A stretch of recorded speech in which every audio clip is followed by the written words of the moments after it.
My homily for the 10th Sunday in Ordinary Time, the 9th of June 2024.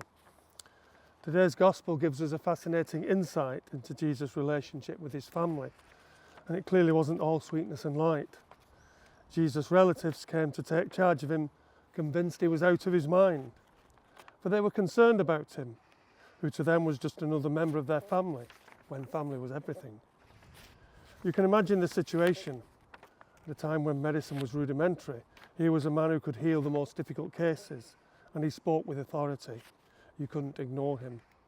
No wonder the crowds flocked to him and gave him no peace, such that he could not even have a meal. We would say anybody like that today was heading for a breakdown, so you can understand their concern.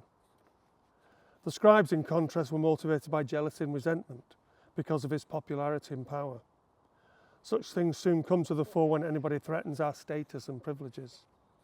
They accuse Jesus of being in league with the devil, seeking to completely discredit him in people's eyes. Jesus points out what nonsense they're talking. It is completely illogical. He has just defeated Satan, so how can he be in league with him?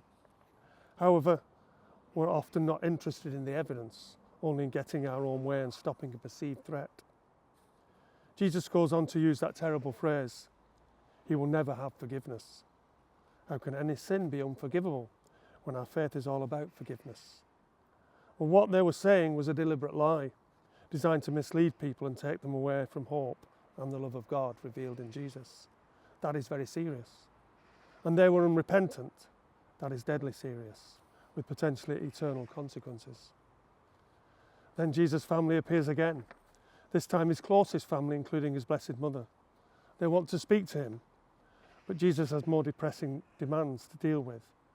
People need to come to know God. It's like when he was lost in the temple as a young man. Then he told his parents that he had to be busy with his father's affairs.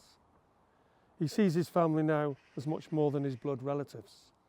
Jesus didn't go out to start his own family like most children do. He invited all who do the will of God to be his family, which means it is open to all.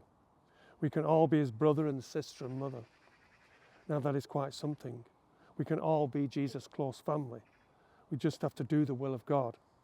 And when we sin, his will is that we repent, come back to him like the prodigal son.